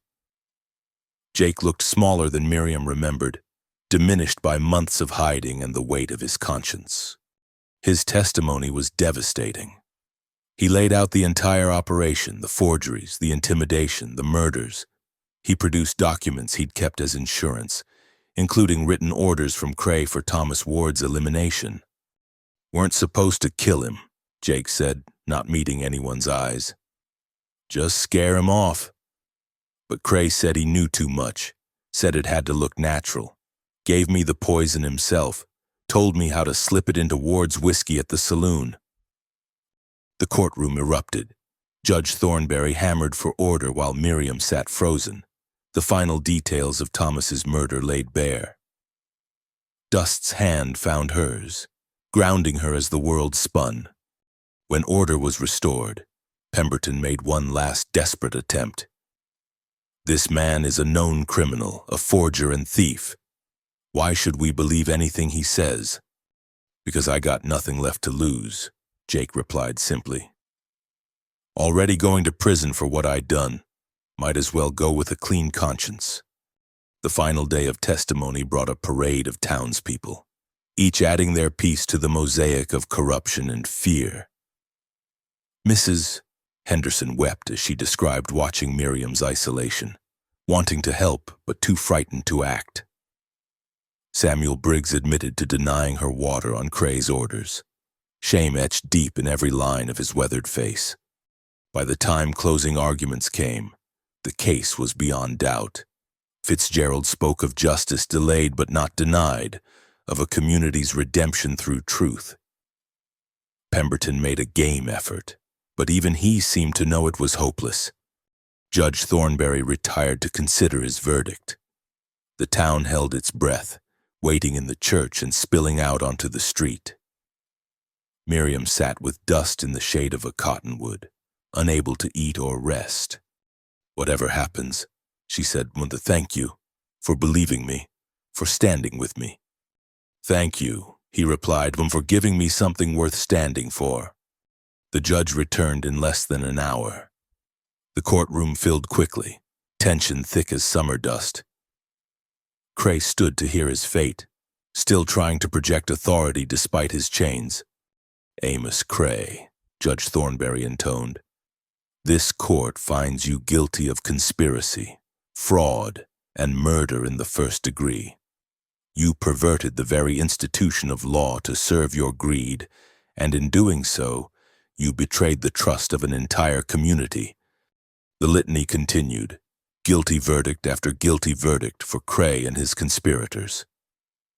By the end, 17 men stood condemned, facing sentences ranging from prison to the gallows.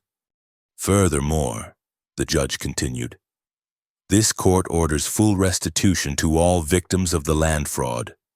All properties illegally obtained are hereby returned to their rightful owners, with damages to be paid from the conspirators' assets. The courtroom erupted in cheers and tears. Families who'd lost everything embraced. The Mexican grant holders wept with joy. Justice, so long delayed, had finally arrived in Cinder Hollow. As Cray was led away, he passed close to Miriam. For a moment, their eyes met, and she saw not the powerful man who'd terrorized a town, but a hollow shell, destroyed by his own corruption. Was it worth it? She asked quietly. He paused, seemed to consider. Yeah, I owned an empire, he said finally. What do you own? My soul, she replied, on my conscience.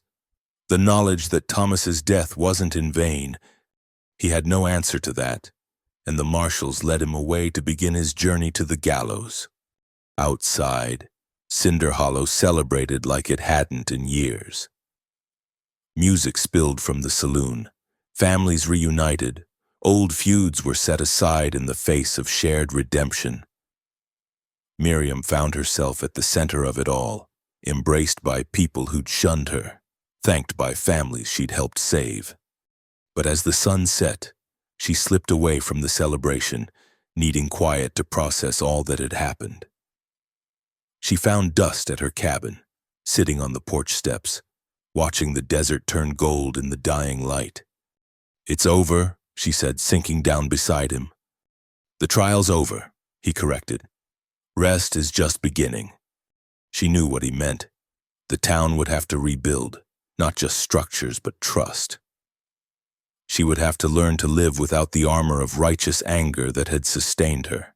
And she and this unlikely outlaw who'd become her salvation, would have to decide what came next. Stay, she said for the third time since they'd met. But now it carried different weight, not desperation but invitation. He turned to her, dust motes dancing in the light between them. Woman, you couldn't drive me off with dynamite. She laughed, surprising herself with the sound. When had she last laughed freely, without bitterness or irony? Good, she said, leaning into his shoulder. Because I've got a garden to replant, a town to help heal, and a life to rebuild. I could use a partner in all that. Partners, he agreed, and sealed it with a kiss as the sun set over Cinder Hollow, painting the desert in shades of ending and beginning. The seasons turned, and with them, Cinder Hollow transformed. The blood-red pins on Fitzgerald's map became surveyors' stakes marking restored boundaries. Families returned to reclaim their heritage, bringing life back to abandoned homesteads. The Mexican grant holders held a fiesta that lasted 3 days. Music and laughter echoing across the desert like a declaration of resurrection. Miriam's cabin became an unofficial center of the rebuilding effort. Her kitchen table, once lonely with just her single-place setting, now rarely stood empty. People came seeking advice, mediation, or simply the comfort of someone who understood loss and survival. She helped draft petitions, wrote letters for those who couldn't, and somehow became the person folks turned to when they needed an honest ear. You've become the town mother. Dust observed one evening, watching her bandage the Simmons boy's scraped knee while his parents discussed water rights with Jonas Cooper in the parlor. God help me, she murmured, but there was warmth in it. After years of isolation, being needed was its own kind of healing. Dust had taken the sheriff's position permanently. The town council unanimous in their decision. The star sat strangely on his chest at first, a reformed outlaw wearing a lawman's badge. But he brought to the job the same steady competence he brought to everything, and soon folks stopped seeing the contradiction. "Quiet night?" Miriam asked when he came home late one evening, hanging his gun belt by the door. Home. The word had settled between them as naturally as his belongings had migrated from the boarding house to her cabin. He mostly had to break up a disagreement between the Murphy brothers. They were arguing over their pa's fence line again. Let me guess, you suggested they split the difference? Suggested they settle it with a bottle of whiskey and a deck of cards. Winner takes the fence. Loser digs the new post holes. He grinned. They're still playing. She laughed, marveling at how he handled disputes with a gambler's understanding of human nature rather than a lawman's heavy hand. The town had needed that, someone who knew when to bend the rules to preserve the peace. Winter came gentle that year, bringing rain instead of snow, turning the desert green with possibility. Miriam's garden thrived, expanded now to include an herb plot that drew customers from 3 towns over. She'd started teaching the Mexican women about the medicinal plants her mother had shown her, and they shared their own knowledge in return. The exchange became a weekly gathering that transcended old boundaries. It was at one of these gatherings that Rosa Hernandez placed a knowing hand on Miriam's belly and smiled. "When?" she asked simply. Miriam's hand flew to her stomach, protective and wondering. I'm not certain. I haven't dared hope." "I hope now," Rosa said firmly. "This child will be born into a better world than we knew." That night, Miriam told Dust. He went so still she thought he'd stopped breathing, then swept her into an embrace that lifted her feet from the floor. "A baby," he said, wonder in his voice. "Our baby. You're not frightened?" "Terrified," he admitted. "But the good kind, the kind that makes a man want to be better than he's been." They married in spring, when the desert bloomed in defiance of all logic. The church overflowed with people who'd once crossed streets to avoid her. Mrs. Henderson made the cake, her tears of joy seasoning the batter. Jonas Cooper forged them wedding bands from horseshoes for luck, he said, and strength. Pastor Mills performed the ceremony, his words carrying the weight of redemption. "What God has joined, let no man put asunder," he intoned, and the words felt like a benediction not just on their union but on the town's rebirth. The reception spilled into the street, a celebration that encompassed more than just a wedding. The Ramirez family played music on instruments that had been silent during their exile.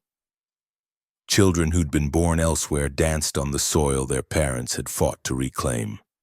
Even the federal judge passing through on circuit stopped to wish them well. "Never thought I'd see Dust Rourke dancing at his own wedding," Jake Morrison said from the shadows. He'd served his time, returned to face the town he'd helped destroy. Most folks kept their distance, but Miriam had insisted he be allowed to attend. "I never thought I'd see Jake Morrison show his face here again," Dust replied, but there was no heat in it. Nowhere else to go. Jake's smile was rueful. "Turns out, when you burn all your bridges, you end up stuck where you started. You could leave, start fresh somewhere." "He could, but running gets old." He looked at the celebration, the lights strung between buildings, the families made whole again. "Besides, someone needs to keep the cemetery tended. Make sure the folks I helped put there aren't forgotten. It was, Miriam realized, its own form of penance. Jake had taken on the role of caretaker, maintaining the graves of those whose deaths he'd facilitated. She'd seen him there at dawn, pulling weeds, replacing worn markers, an eternal apology written in manual labor. Summer brought the baby, born during a thunderstorm that turned the sky purple and filled the air with the scent of sage. Margaret Rose Rourke arrived squalling and perfect, with her mother's dark eyes and her father's stubborn chin. "She's beautiful," Doc Morrison whispered, cradling the infant with hands that trembled. He'd stayed on as town doctor, his conscience finally clear, dedicating his remaining years to healing rather than hiding. A new beginning. Miriam, exhausted but radiant, watched Dust hold their daughter like she was made of spun glass and might shatter. The notorious outlaw, the man who'd lived by the gun, reduced to speechless wonder by 8 pounds of new life. "Hello, little one," he whispered. "I'm your pa. I promise you'll never want for anything. Never face the world alone. Never doubt you're loved." The town embraced Margaret Rose as if she were communal property. Gifts appeared daily, hand-sewn blankets, carved toys, enough preserved food to last through winter. It was as if by celebrating this new life, they could somehow atone for the lives lost. One evening, as autumn painted the desert in shades of copper and gold, Miriam sat on the porch nursing Margaret while Dust cleaned his rifle. It was a scene of such domestic tranquility that she almost laughed at the impossibility of it. "What?" Dust asked, looking up from his work. "Just thinking about how strange life is when 2 years ago, I was the town pariah, walking 6 miles for water. You were hunting Jake Morrison. Now you're on the town council. I'm the sheriff, and we're raising a daughter in a place that's finally learning to be honest." He set aside the rifle, came to sit beside them. "Life's strange, all right. Strange and wonderful and terrible and perfect." Margaret finished nursing, gazed up at them with solemn baby wisdom. In her face, Miriam saw echoes of Thomas, not in features but in possibility, in the future he died trying to secure. She saw her mother, too, in the direct gaze that seemed to see through veils to truth. "Hey, do you think they know?" she asked softly. "Thomas, my mother, all the others, do you think they know justice was done?" Dust was quiet for a long moment, watching the sun sink toward the mountains. "I think the dead rest easier when the living remember them right. And this whole town's a monument to their memory now." It was true. Where corruption had flourished, honest governance had taken root. Where fear had silenced, voices now spoke freely. The land itself seemed to respond, wells running clear, crops growing strong, as if the earth celebrated its freedom from tainted hands. Sheriff Rourke," young Timothy Fletcher came running up the path, all knees and elbows in excitement. "There's strangers in town, whole wagon train of 'em, looking to settle." Dust rose, settling his hat. "Duty calls. You'll be all right." "It will be fine," Miriam smiled. "Go be the law." He kissed her, kissed Margaret's downy head, and strode off to meet whatever new challenge awaited. Miriam watched him go. This man who'd entered her life in its darkest hour and helped her find light again. Inside the cabin, she settled Margaret in her cradle and lit the lamps against the gathering dark. Through the window, she could see town lights beginning to twinkle like earthbound stars. Somewhere, Rosa was teaching her granddaughter to make tortillas. The Murphy brothers were probably arguing over cards at the saloon. Doc Morrison would be making his evening rounds, checking on patients with the dedication of the redeemed. Life, ordinary, extraordinary life, built on the ashes of all they'd survived. A knock at the door interrupted her reverie.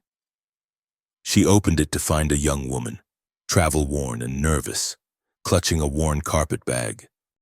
"Mrs. Rourke, I'm Sarah Clement. I heard, that is, folks say you help people, women who need somewhere safe." Miriam studied her, the careful way she held herself, the shadow of old bruises on her wrist, the hope and fear warring in her eyes. Another soul seeking sanctuary, drawn by the story of a widow who'd faced down a corrupt judge and won. "I come in," Miriam said, opening the door wide. "You're safe here." As she prepared tea and listened to Sarah's halting story, Miriam thought about circles, how pain could create compassion, how surviving could teach you to help others survive. Her mother had seen truths others missed, had been called mad for it. Thomas had sought justice and died for it. She'd endured exile and emerged stronger. Now she opened her door to the desperate and afraid, offered sanctuary to those who had nowhere else to turn. The cabin Thomas built had become what he'd always dreamed, a place where life flourished, where love grew, where hope could take root even in the hardest soil. Outside, night settled over Cinder Hollow like a benediction. Inside, two women sat at a kitchen table sharing tea and truth, while a baby slept peaceful in her cradle and the sheriff who loved them all kept watch over a town reborn. It wasn't the life Miriam had planned, all those years ago when she'd stood young and hopeful at the altar. It was harder won, more complex, shadowed by loss but illuminated by unexpected grace. It was a life built not on innocence but on experience, not on perfection but on redemption. And it was, she realized as Sarah's tears gave way to tentative smiles, exactly the life she was meant to live. The lamp flame flickered, casting dancing shadows on the wall. In those shadows, if she looked just right, she could almost see them: Thomas, her mother, all the souls whose sacrifice had made this moment possible. They were gone but not lost, their legacy living on in every act of courage, every hand extended in help, every choice to stand with truth against power. "Thank you," Sarah whispered. "Thank you," Miriam replied, meaning it, for in helping others heal, she'd found her own healing complete. Somewhere in the night, a coyote called to the moon. The desert wind whispered through the sage, and in a cabin on the edge of town, two women began the ancient work of turning pain into power, sorrow into strength, isolation into community. The wheel turned, the story continued, and Cinder Hollow, once hollow indeed, filled up with life like a dry well blessed with rain.